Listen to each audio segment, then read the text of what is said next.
All right. Hello, my friend. Huh? Okay, it's working. Yeah, great. This is just time, the sixth time I'm trying to record this live, and a couple of hours went into me already recording. So hopefully everything plays right now. I'm learning this, but this is it. When you do something new, you have to be okay with failure. You have to be okay with messing things up. Let me check if we really live this time. Seems like everything is good. It's public. Everything is there. Bear with me. We're gonna talk about today. Let me see. Yeah, good. We're gonna talk about today shadow work, integrating our shadow, emotional alchemy, things like this, becoming more whole in our psychology and in our emotionality. That's what we're gonna talk about today. First of all, what is shadow? Shadow is any part of ourselves which we uh, any part of ourselves which we push into the shadow, which we don't want, which we say weakness, that's not me, I'm not acting like that, although really it is us. And many people think that shadow is all bad and evil and weak and all of these yucky things. And yes, somewhere they are, because when we have a quality that we depress, then that thing gonna come to the surface in an ugly way, and that's what the demon really represents. Later on I will tell you a story which will help you to understand more. And once you find an integration, once you find a healthy way of living that quality actually becomes a strength.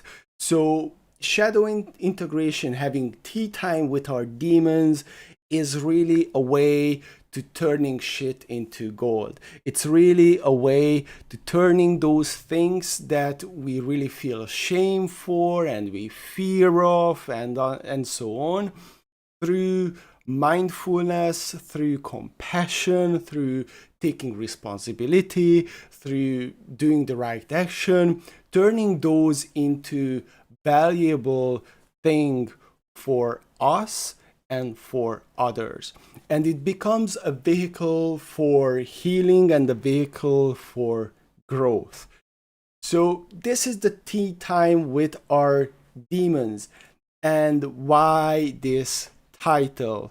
Why demons and why tea time with that? Like, what the heck is going on, right? Demons, anything, any situation, any person that triggers us represents our demon and represents something in us that gets triggered. Our demons gets triggered, and once we get triggered, we act in many different ways. We react with anger, we react with fear, we react with anxiety, we react with worry, you name it. And this really pulls down the quality of our life. Now, once we integrate this demon, we learn the lesson, we act it out in the world, we show up, it really increases the quality of our life. So it's a very, very practical thing. And why tea time? Tea time because you cannot force your demon into transformation. You cannot kill your demon. You can only be aware of them, and you can transform them through compassion. They're not necessarily gonna disappear because they hold a quality, but you can transform them through compassion. And tea time really represents that approach of compassion. I remember the moment when I transformed, or I became aware of my transformation of my stuttering. I was stuttering, or I used to stutter really, really bad. It still comes up once in a while. But hear me out why it's important and what was my process. I remember I was walking home and I had this moment of realization that, okay, my stuttering is improving, but it's still present. And it's kind of annoying, but I realized that, you know what? Anyone who is important to me is still with me. They still love me. And you know what? Anyone who is important to me gonna love me even if I stutter. And you know what? I'm good with being a stutterer. So if I will stutter for the rest of my life, I'm gonna be fine. I'm gonna be okay with that. So I accepted my stuttering. I accepted me being a stutterer. And through that, I think I overcame maybe the second big half of it. So one part is kind of gradually started to dissolve, but the process was accepting that it's there, inviting to a cup of tea. I remember one of my friend and mentee, he said that he used to have this sleep paralysis. So he consciously woke up, his mind woke up, but his body didn't. And it was really freaking out. Like he described it like skeletons were holding him down on the bed and he couldn't move, and it was really scary. But what he became to learn, and the way he was able to get much greater control and healing, is actually not through, he tried many techniques before, and believe me, I tried many techniques with my stuttering, and I was sent from doctor to doctor and so on. But so this guy tried many techniques to try overcome sleep paralysis, and they didn't work. He tried like wiggling just his fingers, but of course he couldn't. He tried to do other kind of techniques. It didn't work. But what did work, I think he might read it somewhere, to try to embrace and accept it. And what did work is that he said, you know, when I'm gonna have this sleep paralysis, when the skeletons comes again, I'm gonna just welcome them. And that's what he did. And then the next time he had a sleep paralysis, he just enjoyed this nice, warm feeling of being there. And what he found, that he were able to come out of this so much quicker, and it became less and less common. It started to fade off. And I find this a really interesting and also practical concept, because there is a huge power in accepting. And when we're talking about accepting, the other problem can be, or the other obstacle can be, that we believe that by accepting we're gonna be passive, we're gonna be compliant, we're not gonna take action. And of course, having that kind of inaction can be another demon. It can be that we really fear of standing up, or fear of confronting, and we say, okay, I'm just accepting, and we hold that as a bias for ourselves. But actually, accepting is not that. Accepting is more, probably a better word is acknowledging. Acknowledging what's there and becoming aware what's there and taking responsibility. And therefore, this kind of acceptance gonna create better action, gonna create activity, gonna create solving the situation. So you see that the acceptance I'm talking about is really acknowledging, is really to become aware what's going on and take responsibility. Personal growth takes only two things. Only two things. Only two.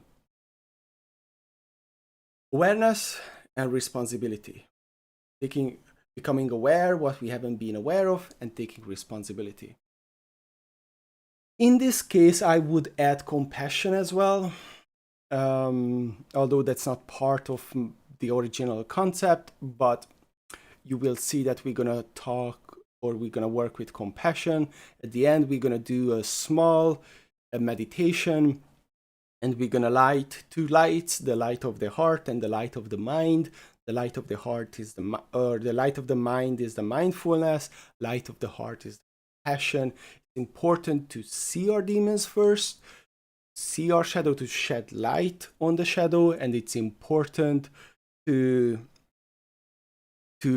invite them to a cup of tea, to feel compassion, to acknowledge, because whatever we resist persists. We cannot let something go before we would welcome it fully. So we have to welcome our demons fully. Now, there are a couple of things. I want to tell you a story, and stories are really important. The reason, like, if there is one skill I really recommend learning, is storytelling, and I tell you why. Because story is a multi-layered tool. It communicates things in different layers. It communicates in the intellectual layer, it communicates in the emotional layer, it communicates on the sensory layer, and it communicates in the how do you say, the representational or the abstract layer. And we human beings work and build in the same way. We have an intellectual, we have an emotional, we have a sensory, and we have also what was the last one, like this representational layer, or this abstract layer. So really, human beings and stories work together beautifully, like a jigsaw. And if you really want to teach and influence, sell, do anything with people, you have to be an excellent storyteller. And it's, of course, a process of learning it, but it's a very worthwhile thing to learn, because if you tell stories, people gonna understand much deeper, and you're gonna have a much deeper impact than if you would just tell only facts and ideas. So two stories. The first story is this guy, the Vajra.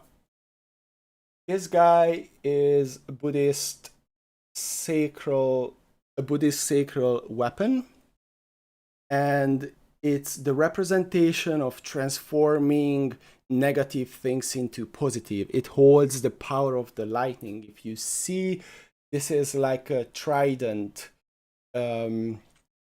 similar to Poseidon's trident, and as such it holds the power of the lightning. It has such potential, and many ancient cultures use this symbol.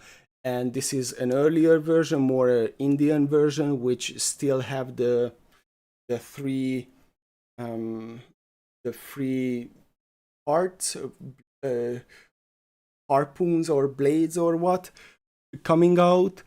And later on, Buddhists connected those to kind of keep the energy in the same way as you keep the energy in during your meditation posture. But I decided to keep it open because I want it to flow through my arm. This is just a conceptual game, really. But what it represents is the transformation of negative things into positive. It's the having tea time with your demons. And the story goes that there was a Buddhist saint, a monk, and there was a demon.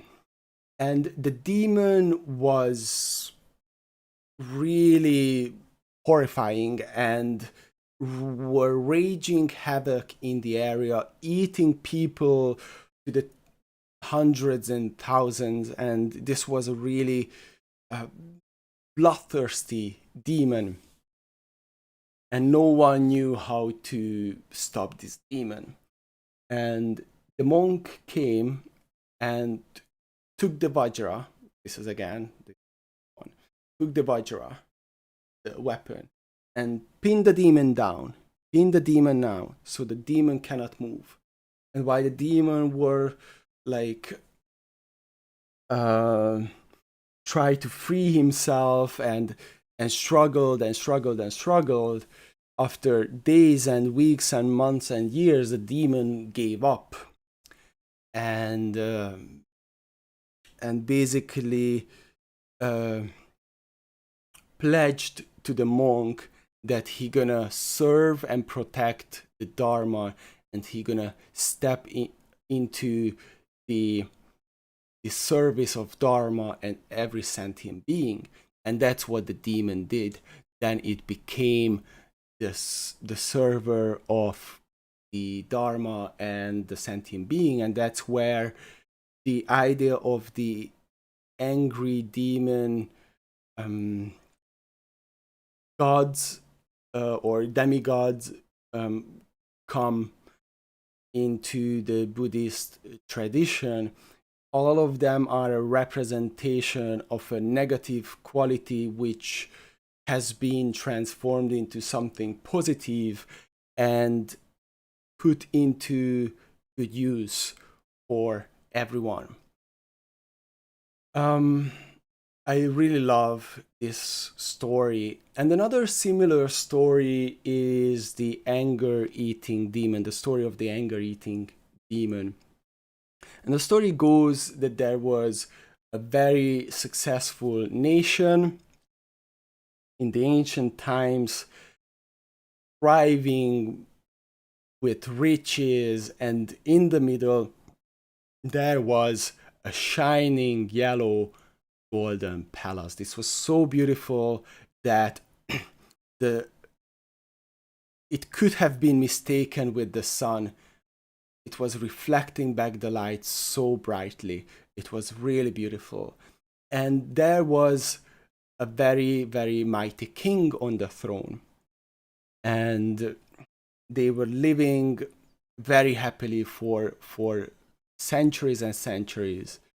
And at some day, the whole palace was shaken. And as it shook, the main gate was kicked in by a horrible red demon with huge fangs, black circled eyes, and cut off heads and skeletons wrapped around his body. This was a really, really horrific, angry demon, and kicked down the king from the throne, sat down on a throne, and just took over the palace.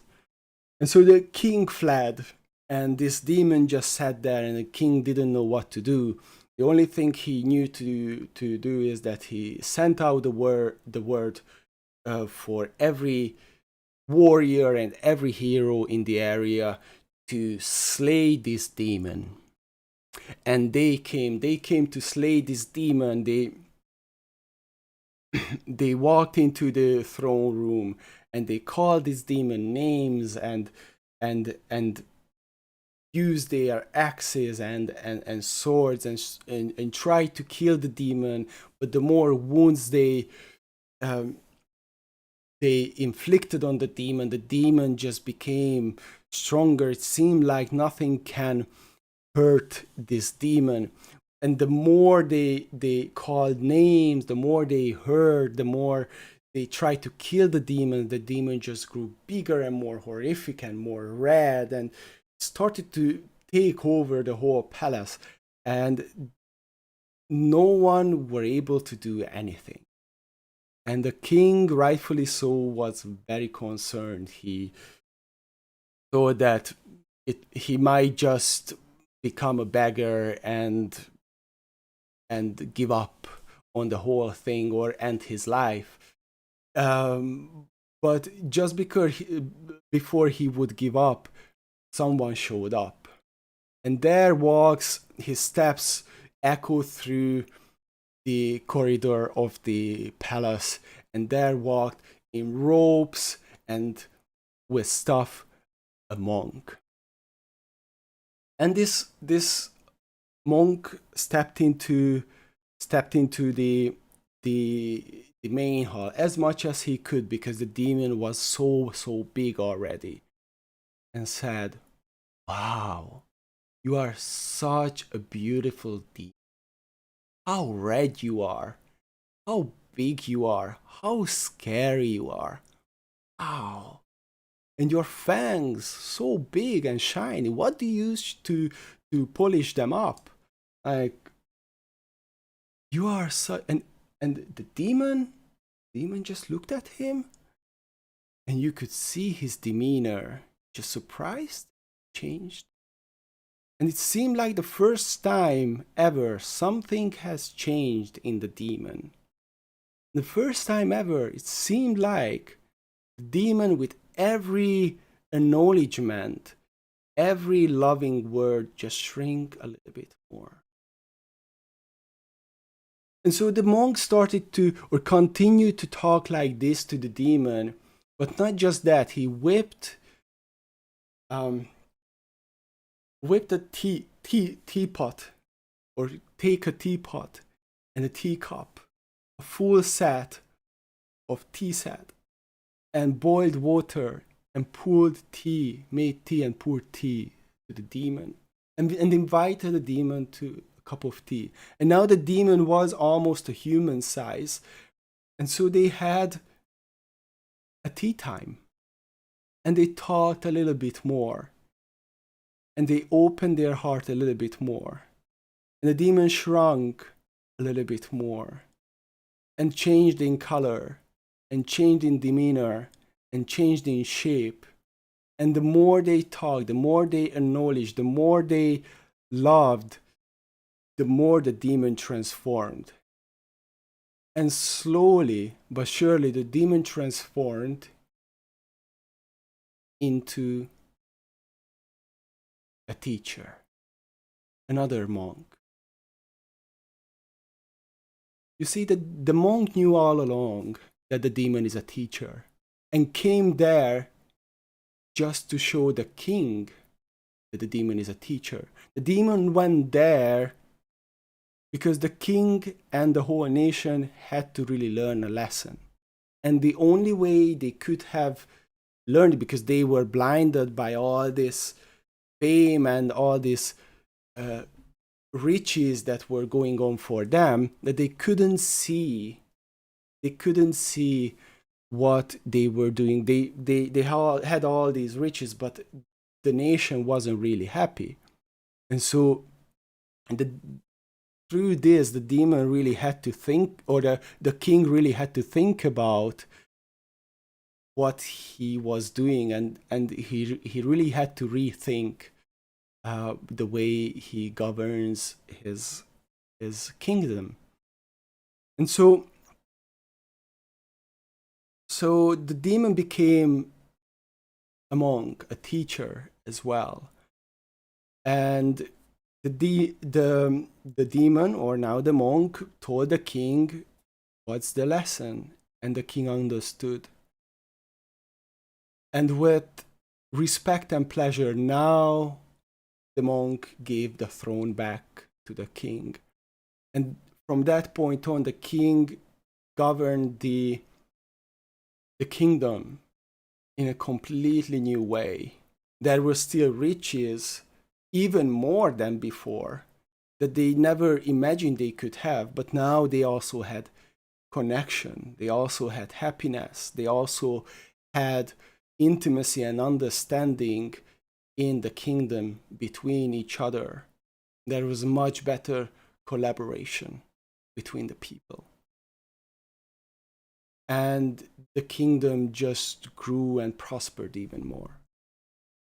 So I really love this story because it tells everything you need to know about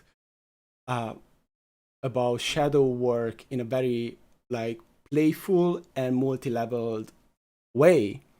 We understand that, you know, like we all have hardship in our lives and we want to fight them, but but that just makes them sustain longer and makes them stronger and layered more and show up more, and, you know, just brings down us to a rabbit hole. It might feel really compelling to fight with our demons, and we might even see like we getting ahead, but on the long term we see that it just drags us down, or we just become more and more blinded and we see less and less the truth in our lives. But, you know, once we acknowledge it, there has to be a compassion first to be able to look at. Before, if there is no compassion, we are not able to look at our demons. They are just so frightful and horrific that without compassion, without acknowledgement, we cannot look at them. And there also has to be awareness, there has to be mindfulness, because without them, we just gonna be just caught up in our emotionality, in our anger, in our fear, and in our worry. So these two lights, what we need, the light of the mind and the light of the heart, mindfulness and compassion. And if we truly do that from this compassion and through this wisdom, there will be strength. There are, I like the model of these three pillars, and, you know, I made it up for myself. It might exist somewhere, but this is what I intuitively feel and set for myself. Is three values: is wisdom, love, and strength. Because without wisdom, you don't have a compass. You need wisdom to know where to go, but you also need love. Without love, you don't have you don't have connection in your life. You don't have happiness, enjoyment. You don't have purpose, because we programmed to feel a sense of purpose by contributing. And you have to have strength. Without strength, you're not able to make a change in the world. You're always bent by the wind and by others' will. So you have to have the strength, the courage to face with things. And these three things together, they go hand in hand. And so if you truly live out two of these pillars, the third will, if you truly live out, the third will bound to come in. Okay, it bound to come in. So if you look at this thing with mindfulness, you are looking at it with wisdom, because there is no greater wisdom than seeing things for what they are. If you looking at this with compassion, you opening your heart, then you can again fully see it, because you take in the totality of it. And responsibility, that's the strength, courage, taking responsibility will naturally come from this, because you will see what you need to do. You will see what you need to create, right? Or the way you need to, or want to, the way you want to relate to this thing. So yeah, uh, that's what shadow is. Shadow work is, that's the process. We integrate our shadow into us. So there are many ways shadow can show up in our lives.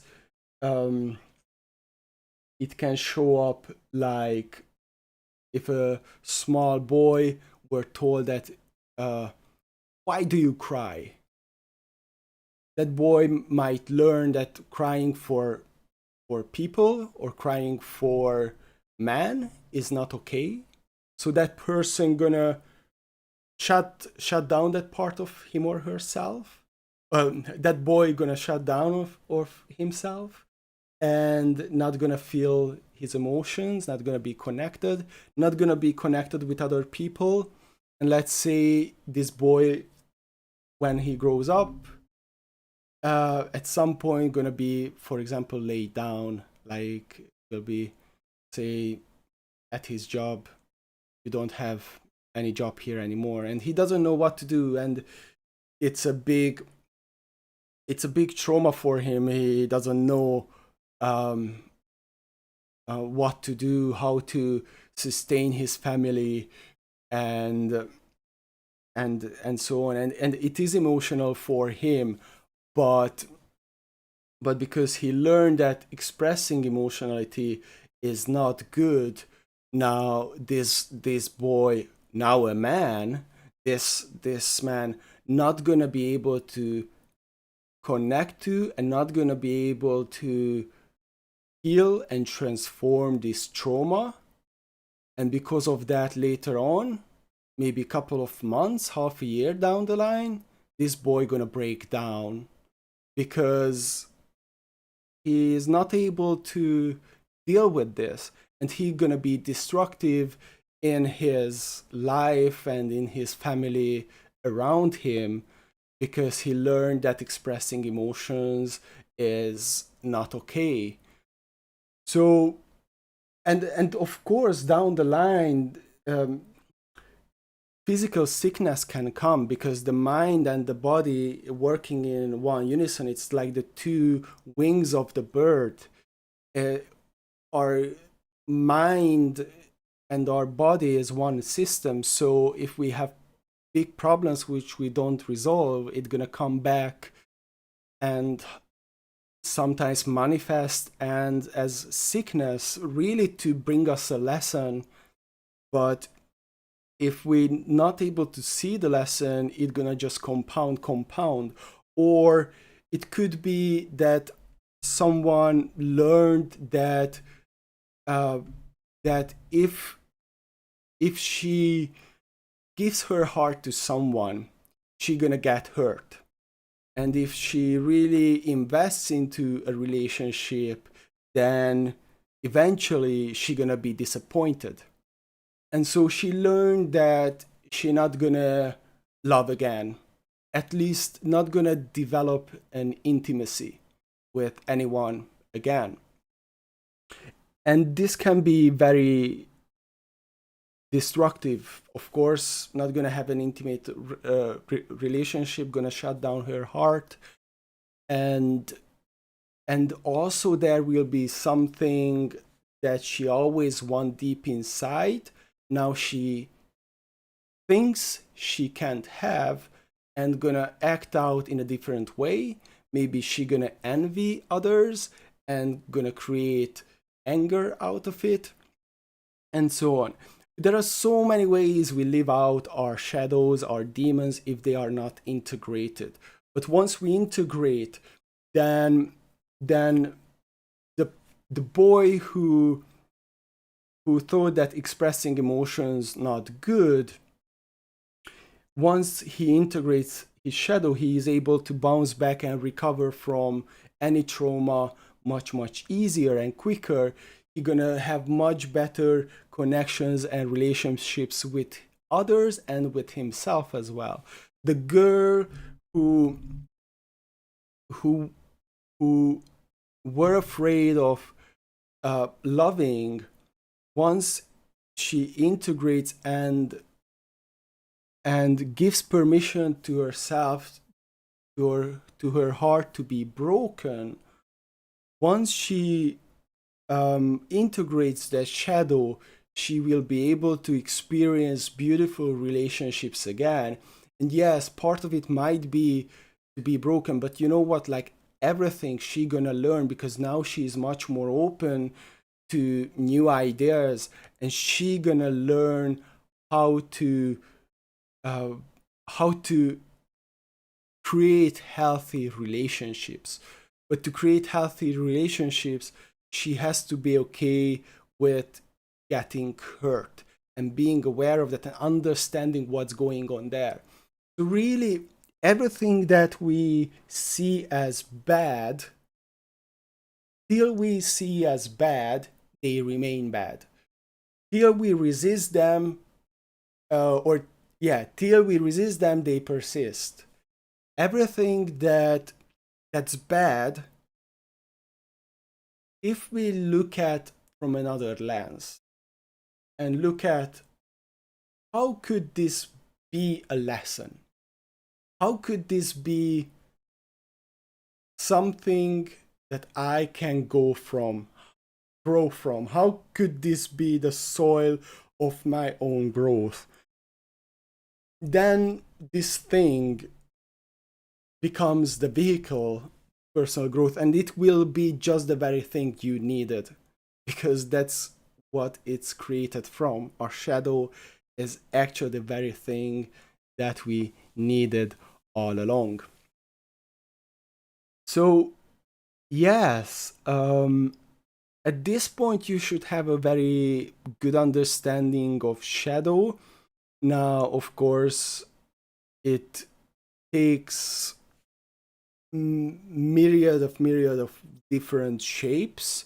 Sometimes shadow can actually be numbness, be like not feeling. It's not always very obvious.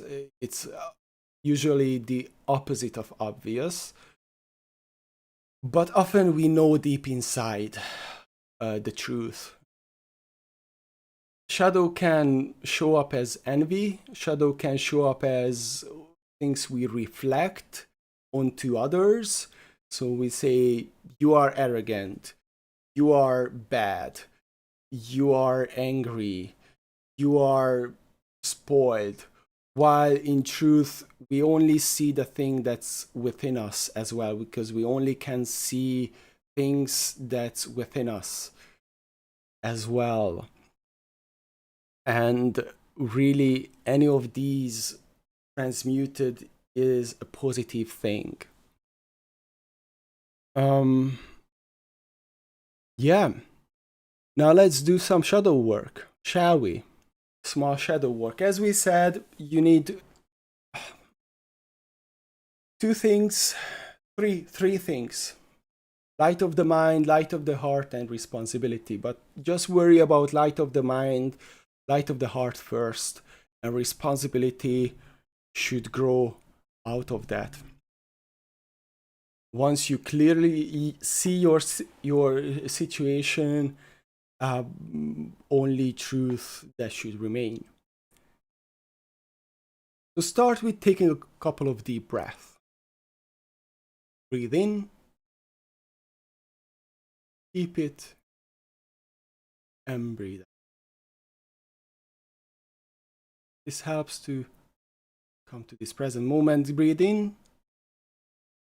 let your lungs stretch, and breathe out.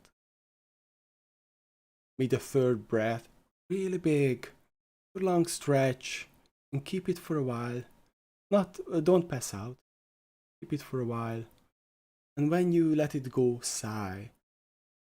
Or just let go. Nice, long. Might feel lighter already.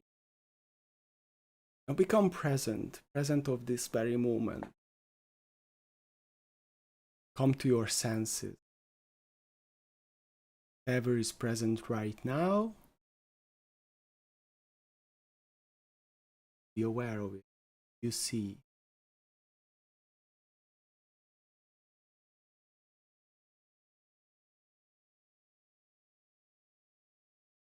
Feel the air touching against.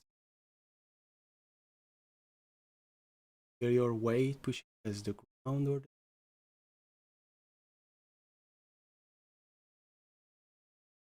whatever is going on.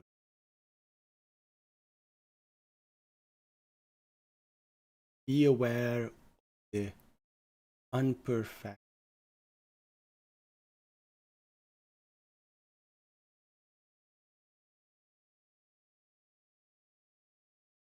state. Whatever is present, go into your. Is there something that bothering you? Is there something that present recently? Situation, a person, a feeling, a thought, something you're afraid of or fear anger toward, something that causes some sort of dissonance. Just go inside and just ask. Something might come up. Or you might just feel complete numbness. That's fine. As if it's numbness, if there is nothing, make that the object of. Really feel this thing. If it's something, really feel that thing, really see that person, that situation, how you're feeling, and be present with it. Don't be caught up in it. Just acknowledge. Just be present with it. Feel compassion, like, I see you. You are here. This is how it feels. This is how it is. This is the sense, this is the form of it. If it's numbness, you do the same. And you don't need to do anything other than being present of it. You don't need to do anything. Be with it. With this awareness. And if you feel sadness, just acknowledge. Just acknowledge.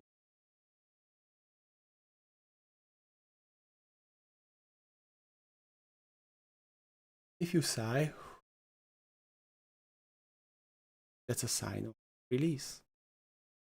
You feel fear, just acknowledge.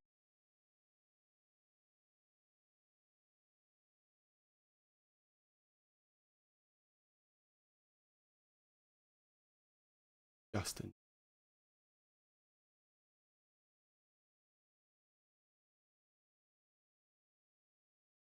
Acknowledge.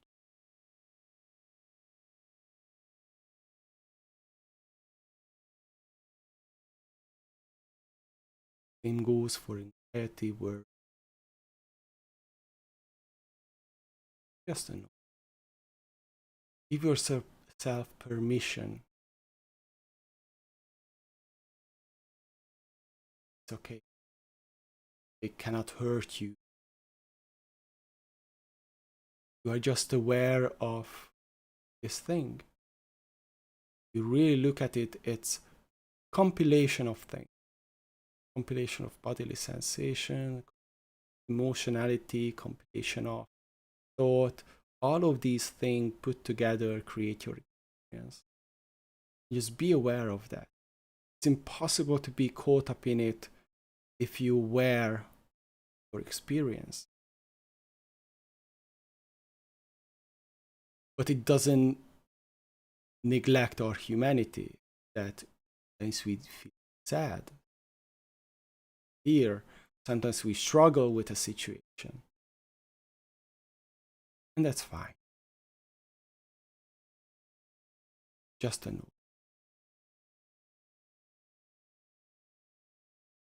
Once you acknowledge it, you might realize that it's there for a reason.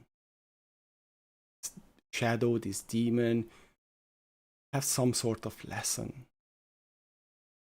And as having a lesson, there is a built-in love in that. There is a built-in love in this feeling.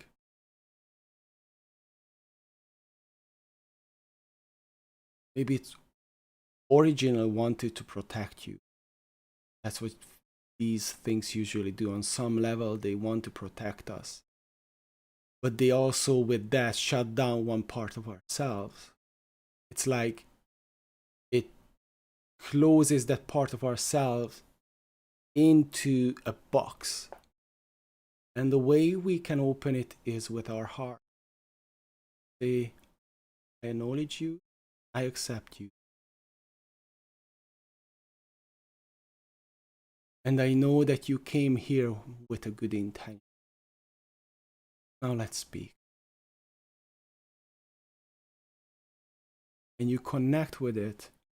And you, as you open this box, as you open it, you might see, hear, sense the lesson. Because there is a lesson in every struggle. Behind every struggle, there is the same amount. Be it struggle, same amount of strength. We may don't like our situation. Might be really, really hard. Of course, it is. We acknowledge it. Be really, really hard. Might be really, really scary, or really, really sad. And so you have to give due to it. You have to create space for it. To this sadness, to this fear,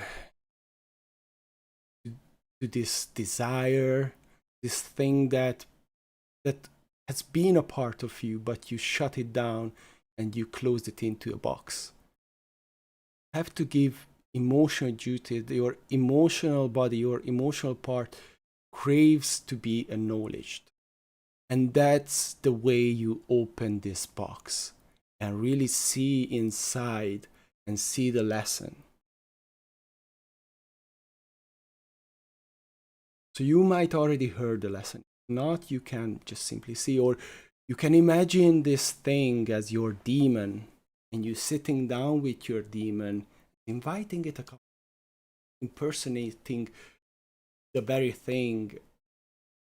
Really good practice. The way of doing it is that you just imagine in your mind's eye that you're sitting down with this demon, small table, and having a cup of tea, and this demon might show up in different ways, might have actually a shape of an actual person, might look like a monster, might look a representation of a situation or a feeling. And you have a conversation with this demon. And you talk with it, and you acknowledge it, and you also hear it out. Hear this demon out. Why it's there? What does it bring you? What's the lesson? So have a conversation with it. And see that he or she really has a good intention, or might just the person who has been hurt people, might just didn't know what's the best thing to do, might just be in another lost soul, misled person who craves compassion, who really needs the same kind of loving treatment that you need. And that kind of understanding can really bring compassion, is that this person really needs the same thing, however twisted they might have been. And it's really hard, not denying that. But it's really transformative as well. Because behind every struggle, there is the same amount of treasure. What's your treasure? What did the demon brought you? Demons are not to be slayed. They are to be acknowledged, loved, and integrated, and transformed into teacher. So become the hero of your own journey. Make your mess your message. With whatever you find, give it to the word, and it will fill you up with power. It will fill you up with a sense of purpose. And so if you've come so far, you might see that you know deep inside how you want to relate, to react, to act to this thing, to this person, to this feeling. What's the right thing to do? What's the right way to go? You might find your inner compass now. And so here comes, it might naturally come to take responsibility. You might feel that, okay, I feel the right thing to do is to really speak with that person. I really feel the right thing to do is to really own up this shit. The right thing to do is to acknowledge that I have a choice to make, and to make that choice. It's really a right thing to do is to finally let this thing go. It's really right thing to do is to say I'm sorry, or say I forgive you. I've been carrying around this thing for so long, too long. It has been holding me down, pushing me down so long. And I'm deciding to put it down. I don't need it anymore. I don't want it anymore. You know what? It doesn't define me. I don't want to be squashed by this thing anymore. I decide to be free. I decide to love. I decide to be and act for the good of everyone, which includes me, and starts with me. And I will love like the heart, first taking all the blood for myself to nourish myself, and with that I can tirelessly nourish everyone else. I will take care of myself. I will be a healthy human being. I will do what I need to do in order to be healthy, and with that I will be there for others, and will make my environment much more healthy.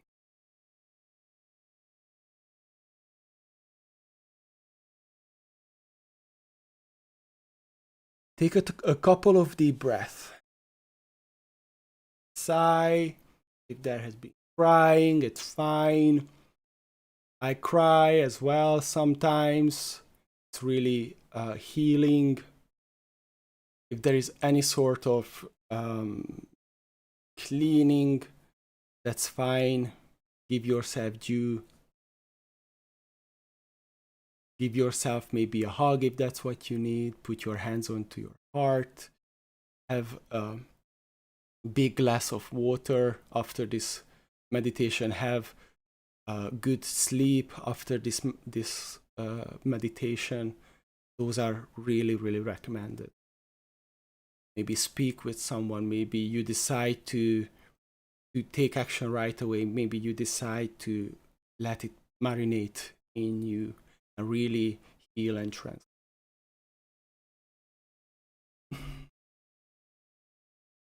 Take another couple of deep breaths. Stretch it. Oh, let it go. Shake your arms. Shake your face, your body. Rub your face, your neck, your shoulders, your arms.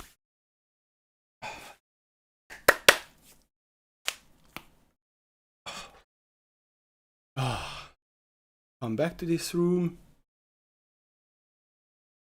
Just focus on your breath. Just breathe normally. Just normally. Do nothing, we just here. See the room, see the walls. Look around. See what's around you. Find nice colors around the room. Blues, yellows, reds, greens, purples. Breath. Well done. Questions again, free to ask.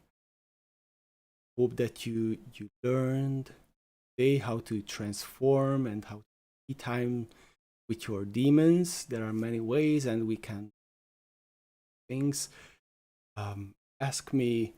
Let's have a conversation. Thank you for being here. Please, if you gain any value, hit the like, subscribe to get more, give me feedback, and so on and so on. Remember, we can grow together. Have a lovely day. And remember, you are all. Take care.